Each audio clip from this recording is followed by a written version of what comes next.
এরপর একটা সপ্তাহ চলে গেছে ক্যালেন্ডারের পাতা থেকে। সেদিনটা ছিল রবিবার। অলি সকালবেলা আজ এনজিওতে যাবে। স্ট্রিট চিলড্রেনদের জন্য এনজিও থেকে কিছু স্পেশাল ক্লাসের ব্যবস্থা করা হয়েছে।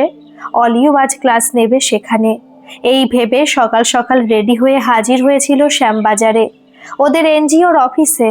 তবে এখানে এসে হঠাৎ থমকে গেছিল কেমন। এনজিওর অফিস রুমের পাশে যে এমনি ঘরটা আছে সেটা আজ ক্লাসরুম। ব্ল্যাকবোর্ড, চক, ডাস্টারে সেজে উঠেছে। আর সেখানে দাঁড়িয়ে দাঁড়িয়ে হাত নেড়ে নেড়ে উল্টো দিকের বাচ্চাগুলোকে যেন কত কি বোঝাচ্ছে শুভ। অলি দৃশ্যটা দেখে বেশ অবাক হয়ে গিয়েছিল। শুভ এখানে কি করছে বুঝতে পারছিল না। উত্তরটা পেল ক্লাসটা শেষ হয়ে যাওয়ার পর। শুভ বেরিয়ে এসে অলিকে দেখে নিজে থেকেই বলল, পেপারে অ্যাড দেখেছিলাম একটা, এই এনজিও থেকে দিয়েছিল ফ্রি টিচারের জন্য। আগে নর্থ বেঙ্গলে থাকার সময় এরকম কাজ করেছি, তাই এখানে এসেও যখন একটা সুযোগ পেয়ে গেলাম তখন আর মিস করলাম না।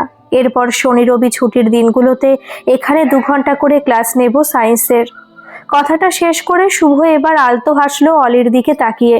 তবে অলি হাসি ফেরত না দিয়ে কিরকম নিষ্পলক দৃষ্টিতে তাকিয়ে রইল ছেলেটার দিকে। এখন হঠাৎ মনে হলো এই হিসাবি পৃথিবীতে বেহিসেবি লোকজন আছে তাহলে, যারা নিজের সময় পরিশ্রম নিজের লাভের কথা না ভেবেই ইনভেস্ট করে। সেদিন অলির মনে শুভ যেন অজান্তেই একটা জায়গা তৈরি করে নিয়েছিল নিজের, সবার থেকে আলাদা ভালো লাগার একটা জায়গা। এরপর প্রত্যেক শনি রবিবারগুলো কাটতো অলির সেই ভালো লাগার রেশটা নিয়ে। অলি বাচ্চাগুলোকে পড়ানো ছাড়াও নাচ শেখাতো, আর শুভ ম্যাথ সায়েন্সের মাঝে কখনো কখনো আঁকা। অলি সেই সময় কারণে অকারণে তাকাতো শুধু ছেলেটার দিকে। ওর হাসি, বাচ্চাদের সাথে মিশে যাওয়া নেচার, ওর গল্প করে পড়া বোঝানো, কোলে বসিয়ে ড্রয়িং খাতায় পেন্সিলের টান শিখিয়ে দেওয়া, সব খেয়াল করতো অলি মন দিয়ে।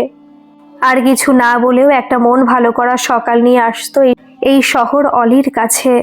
সেদিনও এই রকমই একটা সকালে অলি এসে হাজির হয়েছিল এনজিওতে। ভেবেছিল আজ বাড়িও শুভর সঙ্গে ফিরবে একসাথে। এই ভেবে বেশ খুশি মনে দিনটা কাটিয়ে দিচ্ছিল অলি।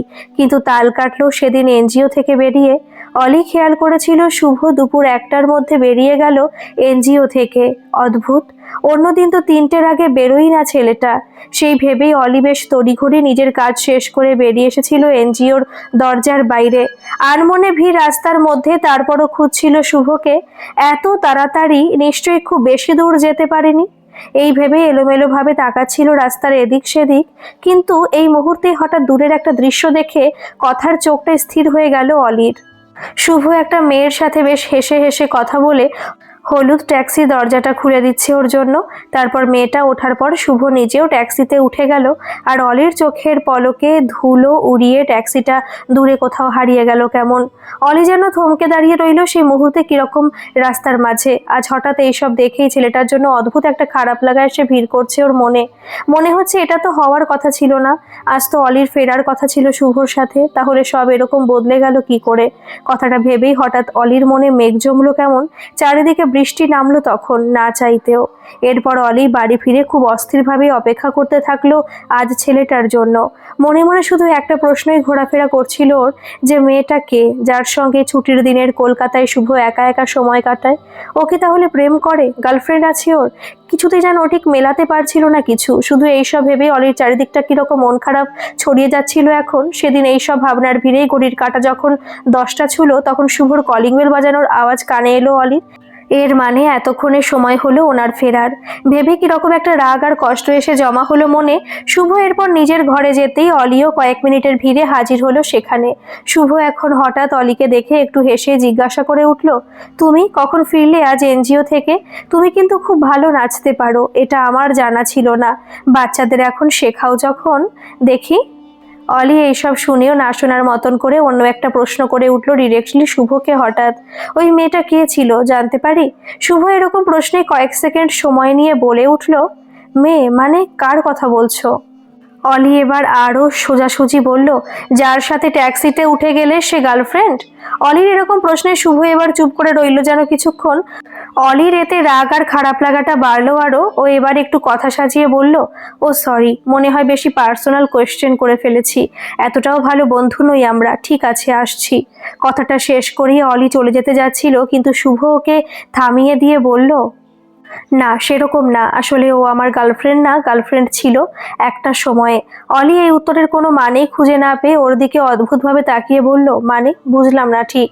শুভ তখন ডিটেলসে এক্সপ্লেন করে বলল, মানে আমি যখন কলেজে ছিলাম তখন আমাদের দুজনের একটা রিলেশন ছিল 2 বছরের, তারপর ঠিক ম্যাচ হয়নি দুজনের। তনিমার বাবারও পোস্টিং হয়ে গিয়েছিল কলকাতায়, সেই সবের জন্য ব্রেকআপ হয়ে যায় আমাদের। তারপর 4 বছর বাদে আমি যখন কলকাতায় এলাম, হঠাৎ দেখা হলো ওর সঙ্গে সেদিন একটা শপিং মলে। বন্ধুর মতোই কথা হলো দুজনের। তারপর আজকের প্ল্যানটা হলো হঠাৎই এই। অলি যেন এই সব শুনে থমকে গেল হঠাৎ। মনে মনে একটা প্রশ্নই এসে উকি দিল, শুধুই কি বন্ধু? তখন শুভ আবার আরেকটা কথা বলে উঠল, অলি সরি, আজ রাতে আমি আর খাবো না। তোমাদের আগে বলা হয়নি, আমি আসলে ডিনার করে এসেছি তনিমার সাথে। আমার খাবারটা ফ্রিজে রেখে দাও প্লিজ, কাল খাবো। অলি কথাটা শুনে আর ঠিক কী বলবে বুঝতে পারলো না। জোর করে যেন কিছু কথা সাজিয়ে বলল, ঠিক আছে তাই হবে, যাই হোক আসি, গুড নাইট। সেদিন অলি এরপর ঘরে ফিরে অকারণেই চোখ ভিজিয়ে বসেছিল কিছুক্ষণ। হঠাৎ মনে হচ্ছিল খুব কাছের কেউ যে শুধু ওর ছিল, সে চলে যাচ্ছে দূরে। একটা কিছু ভাঙছে আজ ভেতরে, মনটা যেন কিরকম টুকরো টুকরো হচ্ছে। অলি বুঝতে পারছিল যে প্রেমটার অপেক্ষা ও এতদিন ধরে করছিল, সেই প্রেমটা চলে এসেছে আজ ওর কাছে, কিন্তু হয়তো অন্যের হয়ে। সেদিনের পর অলি নিজের অজান্তে কেমন একটা বদলে গেছিল। একটা মন খারাপের সকাল বিকালের মাঝে যেন বাস করত। বারবার শুধু সেই দিনের ওই মেয়েটার সঙ্গে শুভ ট্যাক্সিতে উঠে হারিয়ে যাওয়া দৃশ্য যেন ভেসে উঠত চোখের সামনে। কেন এরকম এলোমেলো হয়ে যাচ্ছিল অলি? তার কারণটা ঠিক নিজেই খুঁজে পাচ্ছিল না ও। তবে আজকাল মনে হয় বয়ফ্রেন্ডের নাটকটা মনে হয় না করলেই ভালো হতো। বাবার কথায় শুভকে বিয়ে করতে রাজি হয়ে গেলেই মন খারাপটা হয়তো আজ সঙ্গী হতো না। যাই হোক, সেদিন এইসব ভাবনার ভিড়ে সকালবেলা শুভর ঘরে এসেছিল ওকে ব্রেকফাস্ট দিতে। শুভ সেই মুহূর্তে স্নানে গেছিল। অলি পাউরুটি প্লেটটা টেবিলে রেখেই বেরিয়ে যাচ্ছিল, তবে থমকে গেল শুভর ফোন। একটা এসএমএস এর শব্দ শুনে টেবিলে রাখা মোবাইলের স্ক্রিনে যেন তনিমা নামটাও জলজল করে এসে দেখা দিল অলির সামনে। সেই সময় যে অলির ভেতরে কি হলো ও যেন কিছুতেই আটকাতে পারলো না নিজেকে। ওই এসএমএসটা পড়ার থেকে কি লিখেছে মেয়েটা, প্রশ্নটা মনে আসতেই ও শুভর ফোনটা নিয়ে এসএমএসটা খুলে দেখলো, আজকে বিকেল 5টার সময় থাকবো সাউথ সিটিতে, দেখা হচ্ছে। লাইনটা পড়েই যেন অলি চারিদিকটা কয়েক সেকেন্ডের জন্য অন্ধকার হয়ে গেল। রাগ আর কষ্ট ভেতরে একসাথে ফিল হলে যে ঠিক কিরকম যন্ত্রণা হয় বুকে, অলি আজ প্রথম বুঝলো। ও মোবাইলটা তারপর টেবিলে রেখে চলে এলো নিজের ঘরে। কিরকম যেন কান্না পাচ্ছে এখন। কি দরকার ছিল সেদিন বাবাকে না বলার? তাহলে আজ সাউথ সিটিতেও থাকতো শুভর সঙ্গে। এই তনিমা অনিমা নয়, এই সব ভেবে নিজেকে যেন স্টুপিড মনে হচ্ছিল ওর। তবে কে এই তনিমা? কি এমন মেয়ে যার জন্য শুভ নতুন করে প্রেম করছে?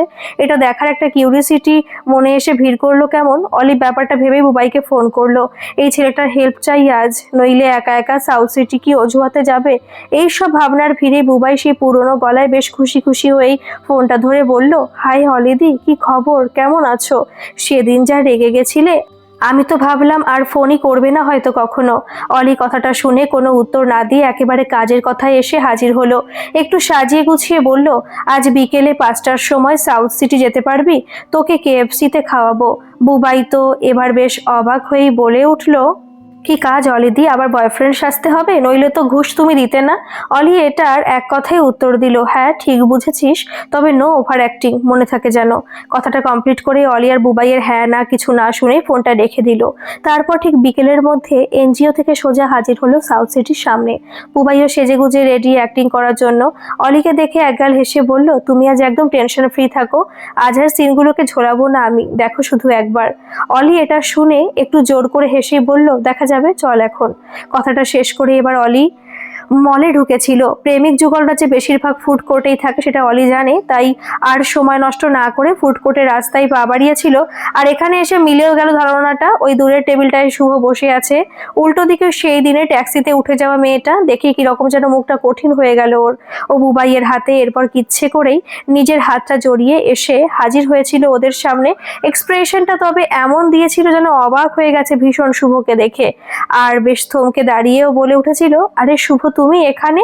শুভ হঠাৎ একটু অবাক হয়েছিল অলিকে দেখে, তাও আবার ওই বয়ফ্রেন্ডের সাথে। একটু যেন জোর করে হেসেই বলেছিল, হ্যাঁ এই তো এলাম একটু তনিমার সাথে আলাপ করিয়ে দিই। আর তোমরা দাঁড়িয়ে কেন, বসো। অলি কথাটা শুনে নিজেও জোর করে হেসে বলল, হ্যাঁ ওকে তো অনেকদিন আগে থেকেই চিনি, এনজিওর সামনে থেকে ট্যাক্সিতে উঠলে দেখলাম। কথাটা শেষ হতেই এবার বুবাই বলে উঠল শুভকে, হোয়াট এ প্লেজেন্ট সারপ্রাইজ, সত্যি ভাবিনি এখানে এসে তোমার সাথে দেখা হয়ে যাবে। বুবাইয়ের কথাটা শুনে শুভ এবার তনিমাকে বলল, তোমার কাছে তো সবাই নতুন, যাই হোক আলাপ করিয়ে দিচ্ছি, অলি আমার বাবার বন্ধুর মেয়ে, আর ও হলো অলির বয়ফ্রেন্ড বুবাই, দারুণ কবিতা লেখে। কথাটা যে শুভ বুবাইয়ের খিল্লি উড়িয়েই বলেছে এটা অলি সেদিন সঙ্গে সঙ্গে বুঝলেও বুবাইয়ের ঠিক মাথায় ঢোকেনি। ও বেশ বিগলিত হয়ে বিনয়ের সুরেই বলল, কি যে বলছো তুমি, ওই সামান্য লিখি আর কি, অতি নগণ্য আমি এই কবিতা মহাসমুদ্রে। অলি কথাটা শুনে বুবাইয়ের হাতে আড়াল করে জোরে একটা চিমটি কাটলো। এখন ছেলেটা আবার শুরু করেছে বেশি বকা, যত সব। তখন এবার তনিমা বলে উঠলো, ওদের খুব মিষ্টি কাপল তোমরা, কত দিনের রিলেশন তোমাদের? কথাটা শুনে অলি এবার বিষম খেলো। এই শুরু হলো প্রশ্ন, কবে থেকে প্রেম, কি করে আলাপ, একেবারে love story line by line না শুনে কারোর শান্তি নেই। কথাটা ভেবে অলি বলে উঠলো, 2 বছর। তবে এই মুহূর্তে বুবাইও একটু আকাশ পাতাল ভেবে উত্তর দিল, 4 বছর। আর আবার কেস। তনিমা আর শুভর মুখটা এই মুহূর্তে বেশ অবাকি। তনিমা এবার একটু কনফিউজড হয়ে জিজ্ঞেস করলো, মানে 4 না 2, বুঝলাম না ব্যাপারটা। অলি তখন ঠিক কি বলবে বুঝতে না পারলেও বুবাই একটু কনফিডেন্সের সাথে বলল, আসলে আমি অলি বেবির সঙ্গে বন্ধুত্বের সময়টাকেও প্রেমের সময় বলেই ধরি। আমরা 2 বছর এমনি বন্ধু ছিলাম, তারপর প্রেম 2 বছরের। অলি এবার আলতো হেসে কথাটার সমর্থন জানালো। তনিমা এসব শুনে বেশ খুশি হয়ে যেন বলে উঠল, কি রোম্যান্টিক, সত্যি সবার মধ্যে যদি এরকম বন্ডিং থাকতো। যাই হোক, এইভাবে টুকরো কথায় পিজা, কেএফসির পপকর্ন, চিকেন আর স্ট্রিপ বার্গারের মাঝে আর অলির মন খারাপের আড়ালে কেটে যাচ্ছিল সন্ধেটা একটু একটু করে। কিন্তু তাল কাটলো একটা ঘটনার পর। হঠাৎ কোথা থেকে একটা মেয়ে বুবাইয়ের পেছনে এসে কোমরে হাত দিয়ে দাঁড়িয়ে বলে উঠলো, কি ব্যাপার তুমি এখানে? তুমি যে বললে তোমার মাসির বাড়ি আজ যাওয়ার আছে, তাই বেরোতে পারবে না আজ? গলাটা শুনে যেন বুবাই কিরকম আঁতকে উঠলো। সেই মুহূর্তে প্রায় এক ধাক্কায় চেয়ার ছেড়ে উঠে পেছনে ফিরে বলল, রিয়া তুমি এখানে? কথাটা শুনে রিয়া কোনো উত্তর না দিয়ে নিজে প্রশ্ন করে উঠল, আমার কথা বাদ দাও, আগে তুমি বলো তুমি এখানে কি করছো? না মানে রিয়া, ওই একটু দরকার ছিল অলিদির, তাই আর কি এসেছিলাম। কথাটা শুনে রিয়ার কিছু বলার আগে উল্টো দিকে বসে থাকা তনিমা অবাক হয়ে বলে উঠলো, অলিদি? এই তো অলি বেবি বলছিলে, ও তো তোমার গার্লফ্রেন্ড, দিদি কেন বলছো? কথাটা শেষ হতে বুবাই যেন বিষম খেলো এবার, আর রিয়া যেন হঠাৎ করে কেমিক্যাল রিয়াকশন হওয়ার মতন মুখ লাল করে বলে উঠলো, কি বলছে এইসব? অলিদি তো তোমার কলেজের সিনিয়র ছিল, তুমি ওর সাথে প্রেম করতে শুরু করে দিয়েছো নাকি? আজ তাহলে তোমার একদিন কি আমার একদিন। প্রায় এক নিঃশ্বাসে রিয়া সেদিন কথাগুলো বলে বুবাইয়ের দিকে যেন গোল গোল চোখ করে তাকিয়ে রইল। বুবাই এবার আর অপেক্ষা না করে অলির দিকে তাকিয়ে বলে উঠল, সরি অলিদি, আর আমার পক্ষে অ্যাক্টিংটা চালিয়ে যাওয়া পসিবল না। আমি তোমাকে কেএফসি চিকেনের টাকা দিয়ে দেবো ফেরত, সরি। কথাটা শেষ করে রিয়ার দিকে তাকিয়ে একটু কথা সাজিয়ে বুবাই বলে উঠল, অলিদি আমাকে নিজের বয়ফ্রেন্ডের সাথে অ্যাক্টিং করতে বলেছিল, আর কিছু না। আমি সত্যি মনে প্রাণে শুধু তোমারই বয়ফ্রেন্ড, বিশ্বাস করো রিয়া, প্লিজ।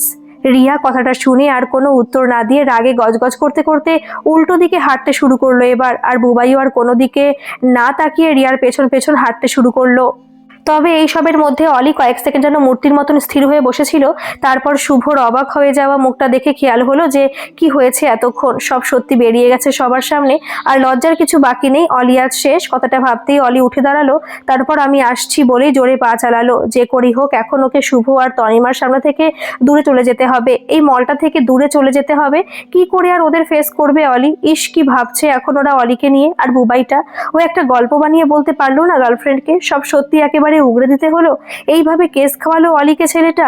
কথাগুলো ভাবতে ভাবতে অলি জোরে জোরে পা চালাচ্ছিল, কিন্তু থমকে দাঁড়িয়ে পড়লো দূর থেকে ভেসে আসা একটা গলার আওয়াজ শুনে। অলি দাঁড়াও, কোথায় যাচ্ছ? ওয়েট। শুভ পেছন থেকে জোরে জোরে কথাটা বলতে বলতে ওর দিকে এগিয়ে আসছে। ঘুরে তাকে দৃশ্যটা দেখে অলি আরো জোরে পা চালালো। এই ছেলেটা নিজের গার্লফ্রেন্ডকে ছেড়ে এখানে কি করছে? ধুর বাবা, কথাটা ভাবতে ভাবতে অলি প্রায় মলের দরজার বাইরে বেরিয়ে এসেছিল, কিন্তু হঠাৎ শুভ ওর কাছে এসে ওর হাতটা ধরে ফেললো শক্ত করে, আর অলি আটকে গেল সেই টানে। শুভ এবার বেশ জোরেই বলে উঠলো, কি হয়েছে? কখন থেকে ডাকছি, দাঁড়াচ্ছিলে না কেন? আমরা একসাথে বাড়ি ফিরবো, চলো, বাকি কথা ট্যাক্সিতে হবে। কথাটা শেষ হতে অলির মুখটা অন্ধকার হয়ে গেল, কেমন একেবারে বাঘের মুখে এসেই পড়লো। যার সঙ্গে বিয়ে ভাঙার জন্য এত নাটক করেছিল তাকে এখন কি উত্তর দেবে ও? মানে কেসের কি আর কিছু বাকি থাকবে না আজ? এইসব কথার ভিড়েই ও কেমন ঘোরের মধ্যে শুভর সঙ্গে মল থেকে বেরিয়ে এসে উল্টো দিকে দাঁড়িয়ে থাকা ট্যাক্সিগুলোর মধ্যে একটাতে উঠলো। তারপর চোখের পলকে ট্যাক্সিটা শহরের ভিড় রাস্তা পেরিয়ে এগোতে থাকলো। এই মুহূর্তে শুভ ওকে একদম সোজা সুজি জিজ্ঞেস করে উঠলো, কিসের জন্য করেছিলে এইসব নাটক, ব্যাপারটা কি? অলি এর কি উত্তর দেবে বানিয়ে বানিয়ে আর ভেবে না পেয়ে একেবারে মুখের উপর সত্যিটাই বলে ফেললো এবার। ব্যাপার আবার কি? আমার বাবা তোমার সাথে বিয়ে দেবে ভাবছিল, কিন্তু আমি প্রেম করে বিয়ে করতে চেয়েছিলাম, অ্যারেঞ্জ ম্যারেজ না। তাই তোমার সামনে একটা বয়ফ্রেন্ড বানিয়ে নিয়ে গেছিলাম, যাতে তুমি নিজেই আমাকে বিয়ের কথা কখনো না ভাবো। কথাগুলো বলেই অলি প্রায় কেঁদেই ফেললো যেন। এইরকম কেসও জীবনে খায়নি আসলে। এরপর আর কান্না ছাড়া আর করার মতন কিছু নেই। তবে এই মুহূর্তে এইসব দৃশ্য দেখে শুভ খুব জোরে হেসে ফেললো হঠাৎ, কিছুতেই নিজেকে কন্ট্রোল করতে পারলো না যেন। তারপর অলিকে হাসতে হাসতে জিজ্ঞাসা করে উঠলো, তো কি রকম ছেলে চাই তোমার, যার সাথে প্রেম করার জন্য এত কাণ্ড? অলি কথাটা শুনে ওই কাদো কাদো মুখেই বলল, চাইতাম একটা সময় যে গিটার বাজাতে পারবে, কবিতা লিখতে পারবে, আরো কত কি, কিন্তু এখন। কথাটা বলেই অলি এবার থমকে গেল, কিছুতেই যেন সেন্টেন্সটা কমপ্লিট করে বলতে পারলো না নিজের যে এখন তোমাকেই চাই। শুধু নিষ্পলক দৃষ্টিতে তাকিয়ে রইল শুভর দিকে। শুভ এবার একটু স্থিরভাবে অলির দিকে তাকিয়ে জিজ্ঞেস করে উঠলো আরেকবার, কিন্তু এখন কি? অলি এর উত্তরে আস্তে গলায় চোখ নামিয়ে বলে উঠলো, কিছু না, তুমি বুঝবে না। এরপর নিস্তব্ধতার মাঝেই কাটিয়ে দিল সেদিন ওরা পুরো রাস্তাটা। যে আর ওর নেই, যে তার পুরনোর কাছে ফিরে যেতে চায়, তাকে বলে কি হবে এই নতুন ফিলিংসটার ব্যাপারে? তার থেকে বরং এটা লুকোনোই থাক, ওর মধ্যেই থাক। এই ভাবনাটাই যেন মনে এসে ভিড় করলো অলির এই মুহূর্তে। এর দুদিন বাদে সকালে অলি হঠাৎ একটা শক পেল যেন।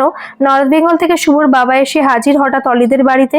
শুভর সাথে ফোনে নাকি কথা হয়েছিল, বিয়ের ব্যাপার নিয়ে জিজ্ঞেস করতে বলেছে, একটা মেয়ে পছন্দ হয়েছে খুব, মেয়ের বাবার সাথে কথা হয়ে গেছে ওনার, সবাই এই সম্বন্ধে রাজি, তাই একেবারে এনগেজমেন্ট করিয়ে বিয়ের ডেট ফাইনাল করেই উনি বাড়ি ফিরবেন। অলির কথাগুলো শুনে যেন ধাক্কা লাগলো আজ কিরকম। আর তার উপরে ওর বাবা ভদ্রতার একটা স্টেপ এগিয়ে গিয়ে যখন বলল, এত তাড়াতাড়ি লজ বুক করা যাবে না, যেহেতু কলকাতায়, তাই এনগেজমেন্ট ওদের বাড়িতেই হবে, তখন যেন অলি আরো বেশি নিস্তব্ধ হয়ে গেল। হঠাৎ যেন চোখটা ভিজে এলো কেমন ওর। শেষে এই ছিল, যাকে ভালোবাসে তারই এনগেজমেন্টে ডেকোরেশন অ্যারেঞ্জমেন্ট করতে হবে, তারপর হাসি মুখে একটা অন্য মেয়ের হয়ে যেতে দেখতে হবে ছেলেটাকে চোখের সামনে। ভেবে যেন কিরকম এলোমেলো লাগছিল চারিদিকটা। মনে মনে অলি টুকরো টুকরো হচ্ছিল আজ। এত তাড়াতাড়ি যে একেবারে বিয়ের ডিসিশন নিয়ে নেবে শুভ আর তনিমা, এটা আসলে অলি ভাবেনি, তাই অ্যাকসেপ্ট করতে ভীষণ কষ্ট হচ্ছে এই মুহূর্তে। সেদিন এইসব ভাবছিল ব্যালকনিতে দাঁড়িয়ে সন্ধেবেলা, তার আগে বিকেলে নিজে গিয়ে মিষ্টির দোকানে মিষ্টির অর্ডার দিয়ে এসেছে। শেষে জীবন যে ওকে এই দিন দেখাবে সত্যি কখনো ভাবেনি অলি, তাই অন্ধকার মুখে দাঁড়িয়েছিল একা একা। তবে হঠাৎ সেই একাকিত্বের মাঝে শুভ এসে হাজির। বেশ আলতো হেসে সেদিন ছেলেটা বলল, হঠাৎ ডিসিশনটা নিয়ে নিলাম, তুমি খুশি তো? বিয়ে তো তুমি আর তনিমা করবে, তোমরা খুশি হলেই হলো। অলির কথাটা শেষ হতেই শুভ একটু ভেবে বলল, না, তুমি তো আমার এনগেজমেন্টে খুবই ইম্পর্টেন্ট একজন। কলকাতায় বন্ধু বলতে তো শুধু তুমি, তুমি না থাকলে তো হবেই না কিছু, তাই জিজ্ঞেস করলাম, তুমি খুশি তো? অলির উত্তরে কি বলবে বুঝতে পারলো না। সত্যিটা আজ আর বলে কোনো লাভ নেই, আর মিথ্যে বলতে ইচ্ছে করছে না, তাই কথা ঘোরানোর জন্য নিজে একটা প্রশ্ন করে উঠলো, আচ্ছা তোমরা হঠাৎ এত তাড়াতাড়ি এনগেজমেন্টের ডিসিশন কেন নিলে? আর কিছুটা সময় নিয়ে এগোনো যেত না? অলির কথায় শুভ কয়েক সেকেন্ড চুপ থেকে বেশ দৃঢ় গলায় বলল, না, আসলে আমি বুঝে গিয়েছি মেয়েটা আমাকে খুব ভালোবাসে আর আমিও, তাই শুধু শুধু দেরি করা ঠিক হবে না। অলি উত্তরটা শুনে কিরকম থমকে গেল, তারপর আস্তে গলায় বলল, হ্যাঁ ঠিক করেছো। এরপর শুভ অলিকে আরেকটা কথা বলে উঠল হঠাৎ, যেটা অলি ভাবেনি। শুভ বেশ অর্ডার করার মতন করেই বলল, কাল কিন্তু তোমাকে আমার সাথে বেরোতে হবে একটা ড্রেস সিলেক্ট করতে। আমি আসলে এনগেজমেন্টের দিন সারপ্রাইজ দিতে চাই, তোমার পছন্দ তো ভালো, হেল্প করবে না আমার? কথাটার উত্তরে অলি যেন নিস্তব্ধ হয়ে গেল ভেতর থেকে। কেমন ভালোবাসটা যে এতটা যন্ত্রণা হয় মনে, অলি বুঝলো আজ ভীষণভাবে। তবে না বলল না শুভকে, যখন আংটি বদলটা চোখের সামনে নিজের বাড়িতে দেখতে হবে তখন ড্রেস পছন্দ করতে যাওয়াটা এমন কি। এইসব ভেবে শুভকে বলল ঠিক আছে কাল বিকেলে যাব। এরপর আর সেদিন শুভ কথা না বাড়িয়ে ব্যালকনিটা খালি করে চলে গেল অলির কাছ থেকে। আর এই নিঃসঙ্গ অন্ধকার রাতে অলির যেন এই মুহূর্তে মিশে যেতে ইচ্ছে করলো। আরেকবার একাকিত্ব এসে ঘিরে ধরলো ওকে ভীষণ শক্তভাবে। এরপর চোখের পলকে ঘড়ির কাঁটা ধীরে ধীরে এগিয়ে গিয়ে পরের দিনের বিকেলটা নিয়ে এলো শহরে। অলি 5টার মধ্যে রেডি হয়ে বেরিয়ে পড়লো শুভর সাথে। এ দোকান ও দোকান ঘুরে ঘুরে শেষে একটা শাড়ি কিনলো লাল রঙের তনিমার জন্য। সেদিন আনমনে অলির চোখটা ভিজে এসেছিল হঠাৎ।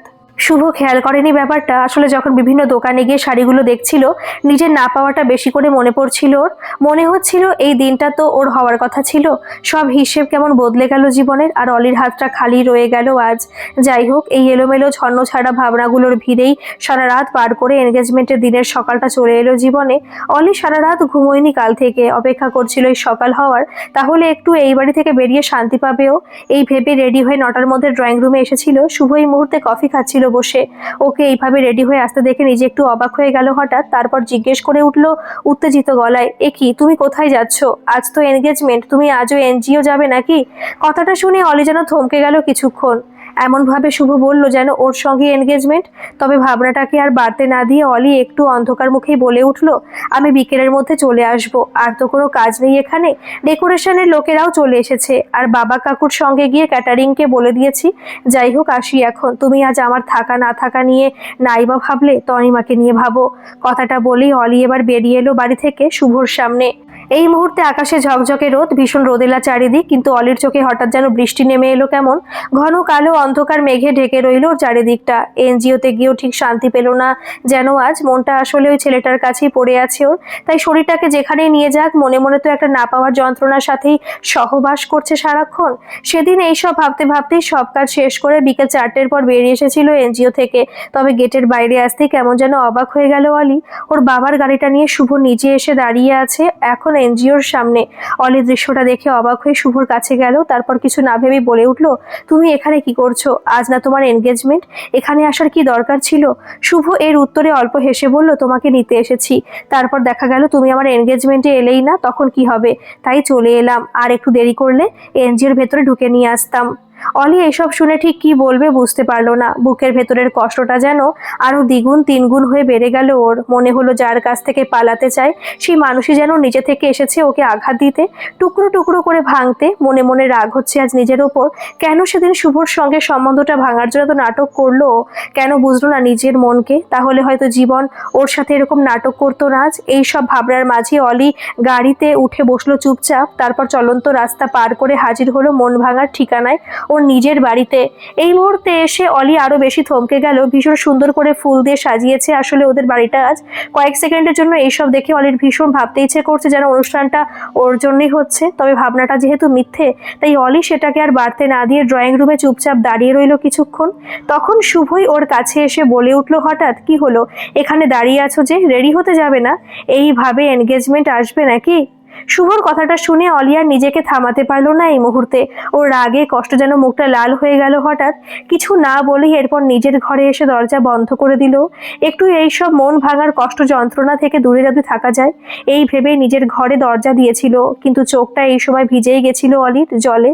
তবে এই মুহূর্তে হঠাৎ খাটের ওপর চোখটা চলে যেতেই ও যেন অবাক হয়ে গেল ভীষণ। কালকে যে শাড়িটা কিনেছিল তার প্যাকেটটা এখানে কি করছে বুঝতে পারলো না কিছু। তারপর এলোমেলো ভাবনার ভিড়েই প্যাকেটটা হাতে নিয়ে খুলে দেখলো কালকের পছন্দ করা শাড়িটাই রাখা আছে ওতে। অলি কিছুই ঠিক বুঝতে পারলো না যেন। তখন এর মোবাইলটা রিং করলো হঠাৎ। স্ক্রিনে শুভর নাম্বার। অলি কিছু না ভেবে ফোনটা ধরতে শুভ একটু দৃঢ় গলায় বলে উঠলো, ওকে কি শাড়িটা পছন্দ তো? তাড়াতাড়ি রেডি হয়ে এসো। অলি এই মুহূর্তে কিছুই বুঝতে না পেরে বলে উঠলো, মানে? এটা তো কাল কিনলাম তোমার ফিয়ান্সের জন্য, আমি কেন পড়তে যাবো এটা? শুভ এবার একটু হতাশ গলাই বলল, এত হিন্টস দেওয়ার পরও বুঝলে না শাড়িটা আমার ফিয়ান্সের, তাই তো পরে আসতে বলছি। অলি যেন এবার আকাশ থেকে পড়লো। কি হচ্ছে বুঝতে না পেরে বেশ উত্তেজিত গলাই বলে উঠল, কিন্তু তনিমা তুমি তো ওকে ভালো না। কথাটাকে আর কমপ্লিট করতে না দিয়ে শুভ বলে উঠলো এবার, ভালোবাসি না। আর সেদিন শপিং মলে সেদিন তনিমা আমাকে নিজের বিয়ের জন্য কার্ড দিতে এসেছিল, যেমন আজ আমি বলেছি ওকে আমার আর তোমার এনগেজমেন্টে আসার জন্য। ব্যাস। অলির এইসব শুনে রাগ কষ্ট আনন্দ সব যেন একসাথে মনে হলো কেমন। ও সেই একইভাবে উত্তেজিত গলায় বলল, তুমি তাহলে আমাকে কিছু বলনি কেন দুদিন ধরে? আর তুমি আমার সাথে এনগেজমেন্টের ডিসিশনটা নিলে কি করে একা একা, আমাকে কিছু না জানিয়ে? শুভ এইসব শুনে শান্ত গলায় উত্তর দিল, বলিনি কারণ রিভেঞ্জ নিচ্ছিলাম, বোঝাচ্ছিলাম যাকে ভালোবাসো তাকে অন্যের হয়ে যেতে দেখতে কেমন লাগে। যেই কষ্টটা তুমি আমাকে দিয়েছিলে বুবাইয়ের সাথে ড্রামা করে, আর তোমার ফিলিংসের ব্যাপারে তো তোমার ডায়েরিটাই সব বলে দিয়েছিল আমাকে। আগে রবিবার যখন তুমি বাড়িতে ছিলে না, আমি তোমার ঘরে এসেছিলাম একটা চার্জার নিতে। সেদিন পড়েছিল টেবিলে তোমার ডায়েরিটা, ওপরে বড় বড় অক্ষরে লেখা পার্সোনাল ডায়েরি। ব্যাস, আর বেশি কিছু করতে হয়নি আমাকে, ডায়েরির পাতাগুলোই তারপর যা করার করেছে। অলিয়ের উত্তরে ঠিক কি বলবে বুঝতে পারলো না যেন। ছেলেটা ওর পার্সোনাল ডায়েরি পড়েছে বলে আজও রাগ করা উচিত নাকি খুশি হওয়া উচিত ভেবে উঠতে পারছিল না ঠিক।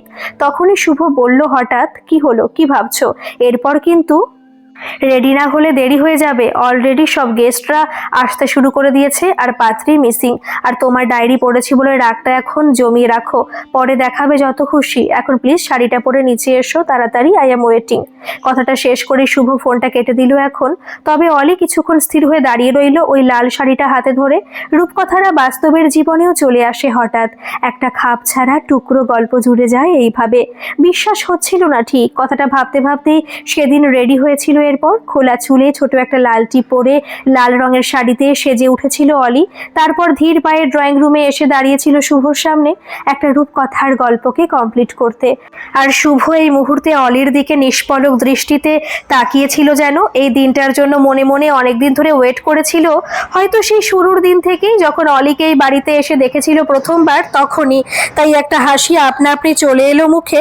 তারপরে রূপকথার সন্ধ্যায় দুজনের আংটি বদলের সঙ্গে সঙ্গে মনেরও অদল বদল হয়ে গেল আজ সারা জীবনের জন্য। আর হঠাৎ শুরু হওয়া গল্পটা পূর্ণতা পেল নিশ্চুপে। গল্পটি কেমন লাগলো অবশ্যই কমেন্ট করে জানাবেন, আর ভালো লাগলে একটা সাবস্ক্রাইব করে আমার পাশে থাকবেন। ধন্যবাদ।